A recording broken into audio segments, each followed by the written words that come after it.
Yes, Varshadi. Recording in progress. So, Hare Krishna, friends. We are so excited and delighted to have Bhakti Vinod Dasji again with us today. And of course, he needs no introduction. He's been with us on Thinking Thursday meetings several times by now.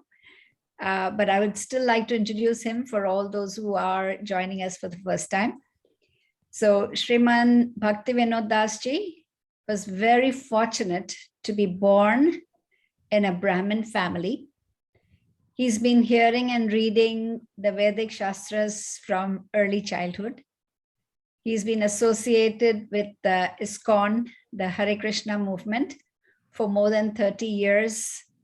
And he's a disciple of His Holiness, Tamal Krishna Goswami, who is one of the prime disciples of His Divine Grace, A.C. Bhakti Vedanta Swami Prabhupada, the founder Acharya of International Society of Krishna Consciousness. So over to you, Sharma ji, and we are all here, we are all ears to listen to your wisdom and knowledge. Hare Krishna, everybody. Thank you for introducing me today, Varshaji, once again. And I feel very fortunate and honored to have this opportunity to share our Vedic knowledge with all of you. And last time we discussed, I gave a little bit of background introduction to the Bhagavatam. Somebody had sent some questions, right? I had received one question, so maybe I will answer that question first. And then you had received, Varshaji, you had received some question from somebody. I had forwarded to you. Correct. Yes, you forwarded it to me. Right. Yeah, so somebody sent me a message asking about Vyasadeva. Who is Vyasadeva? Bhaagvat Mahapuraan. Maybe we can you can mute everyone else, please. Yes. Yes, I did. Okay, thank you. Yeah, so I would like to ask, if you know the answer, if you know something about it, please raise your hand and share what you know about Vyasadeva. Who is Vyasadeva?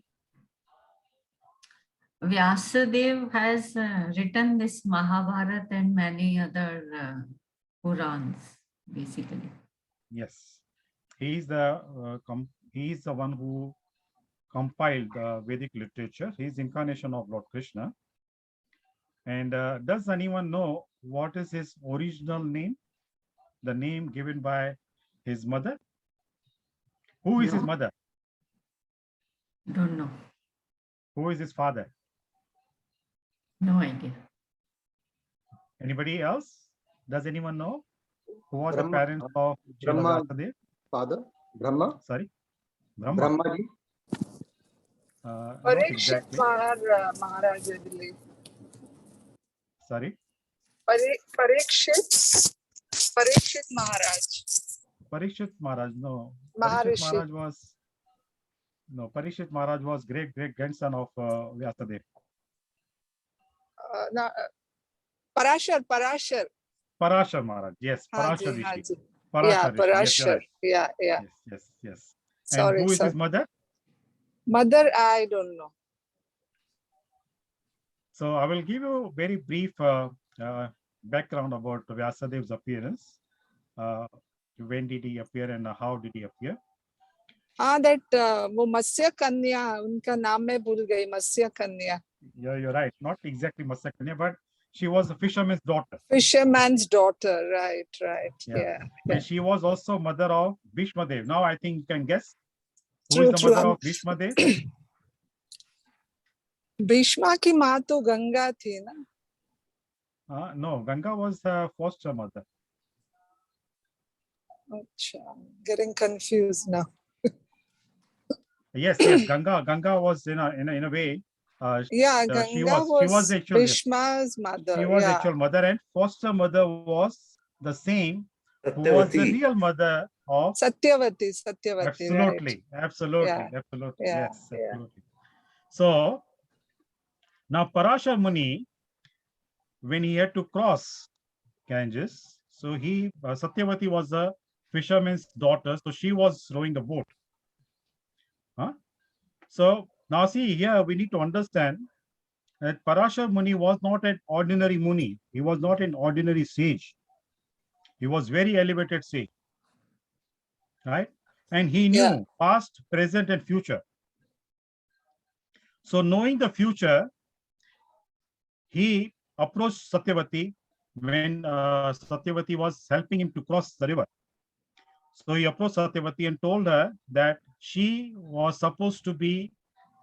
destined to be the mother of a very highly elevated person.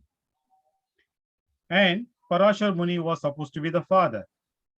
So Parashar Muni requested to Satyavati so that he can sow the seed in the womb of Satyavati. Satyavati was very young. Parashar Muni was very old.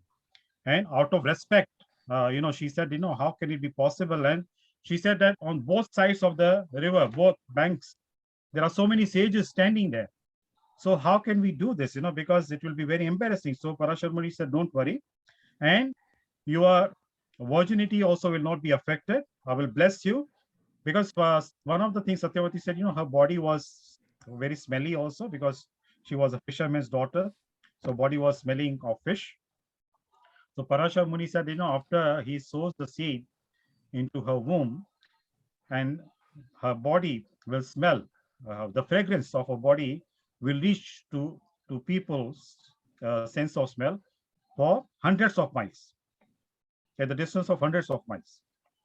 So that was the blessing Parashar Muni gave her.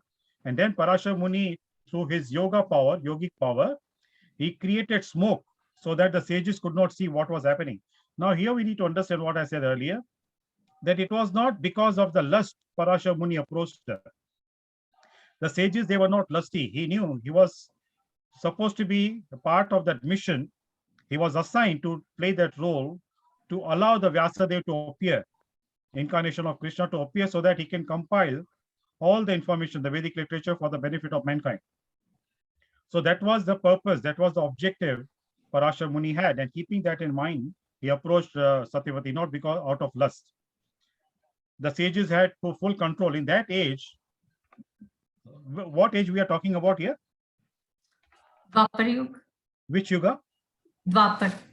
Dwapar Yuga, absolutely, yes. So in Dwapar Yuga, still, people had control on their lusty desires. They were not lusty like people we see in Kali Yuga.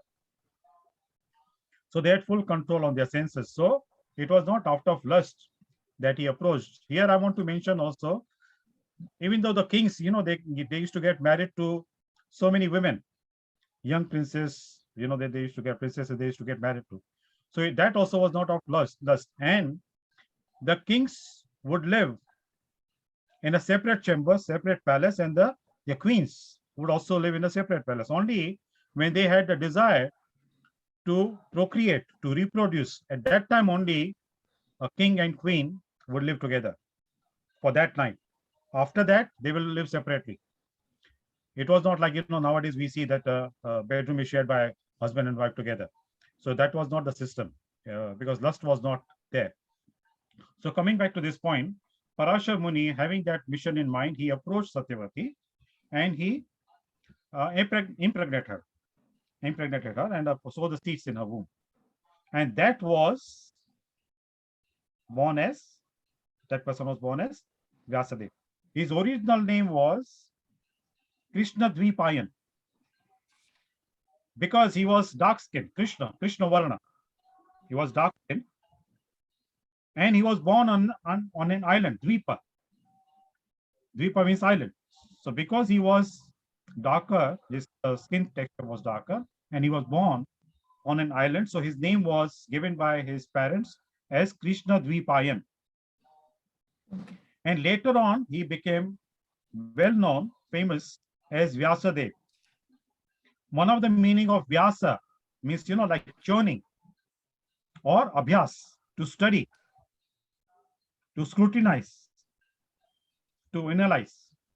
So there are different meanings. So Vyasadeva did that churning of the Vedic literature, and he divided different sections of the Vedas, the Vedic literature in mainly four, broadly speaking, four Vedas, and then Upanishads and the Puranas. So because he did that work, he was known as Vyasadeva. So his original name was Krishna Dvipaya. So this was the question asked by one of the members the last time when we spoke. So this answer I would like to give. Actually, it's very interesting that you are taking interest in asking relevant questions. And there was another person who had asked question. Varshaji forwarded that question to me, what we discussed actually. The points what she's asking, those points we discussed. One of the things she asked about the marriage of Krishna and Srimati Radharani. She says, I attended yesterday's live session and I also really feel fortunate that I got to attend the session. Sometimes I read your cases which you share on your wall so that we can learn more lessons by others' experiences. Thank you. I have two questions after yesterday's session. Now, first question is, why it is said in the world as to Krishna and Radhaji didn't get married? Now, I think we discussed this. I said that, they got married at least twice. So many people, they do not know about it. When they were quite small, very small children, they got married and Brahmaji was the priest. He was the officiating priest who performed the wedding ceremony. And somebody from the audience, from the members, she also said that the tree is still available in Vrindavan. We can go and visit that tree. Under that tree, the wedding ceremony of Sri Krishna and Srimati Radharani was performed by Lord Brahma. And then later on, very quickly, I will touch this topic. I spoke about Brahma's Vimohan Leela. So when Lord Brahma stole Krishna's friends and calves to test, whether Krishna was the supreme personality of Godhead or not, whether Krishna was Bhagwan himself or not, Brahma was having doubts. Now see, Brahma, the most intelligent person in the universe, he can be doubtful, he can be bewildered by Krishna's Maya, then who are we? Right? So Krishna bewildered Brahmaji to have this pastime, to have this Leela.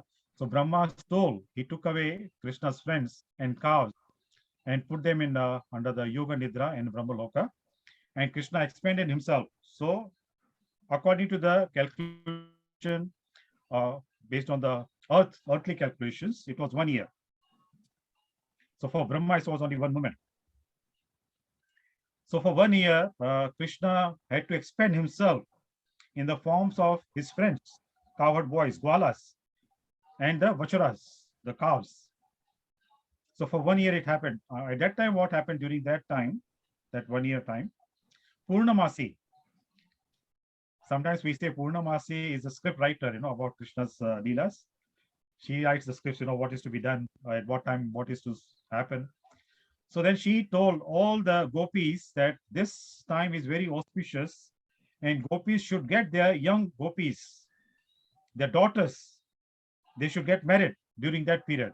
If they miss a chance, then they have to wait for a very long time. So in those days, actually, the young girls used to get married, at very young age, 6-7 years old age. So gopis, they would take advice, any advice what Purnamasi would give, very seriously. So they took Purnamasi's advice very seriously, this advice also, and they got their young daughters married to all the Gwalas. Now, Radharani also was one of the young gopis, right? And she got married to Gwala. And since that, Gwala was expansion of Krishna himself. So Radharani got married to Krishna. Because all the Gwalas, all the cowherd boys, they were expansion of Krishna. So that time also she got married to Krishna. And later on, she got married to Abhimanyu. For that also, there is a very interesting pastime. I will not go into details. So Krishna tricked at that time also. And at that time also, Krishna got married to Srimati Radharani. So yes, Srimati Radharani and Krishna, they got married and they were like husband and wife. But many people, they do not know about it. Now, these kind of pastimes, they are called Gopaniya. Gopaniya. What is the meaning of Gopaniya? Secret. Secret, very confidential, right? This is the right root word, Gu is the root word. That means which is secret, which is dark. Gu means dark also, and uh, very grave. From that, the word guru also comes, right? Very grave. The guru is the one who removes the darkness. Gu means darkness, and Ru is the person who removes the darkness. So Gopi also word comes from that root word Go, and then because Gopis they knew the secret of Krishna. Krishna's confidential things were known by Gopis, and because Gopis knew the secrets of Krishna, Krishna was very scared of them. Like Krishna used to say, "Ye meri pol na khol de kahin pe." So whatever Gopis would ask of Krishna, Krishna would do that. Like we also do that, right? If somebody knows our confidential things, then whatever the person, people can blackmail us because of that. If somebody knows our confidentiality. So Gopis knew the confidential things about Krishna. Of course, we cannot use the word that they were blackmailing Krishna. What we say in the material world. Actually, it was their very wonderful Leela. So they would make Krishna dance. And Krishna used to do that. Krishna used to enjoy that. So that is the meaning of Gopis. So yes, Gopis got married to Krishna, and Radharani also got married to Krishna. Another thing she asks about why it is said, so much pain people have to experience when they are leaving the body at the time of death. Actually, it is mentioned in Puraan, in Bhagavatam also. It is not somebody's made up thing. So these things are mentioned in the Puranas. So when the soul is leaving, I had discussed about this, that we have 10 types of air in our body.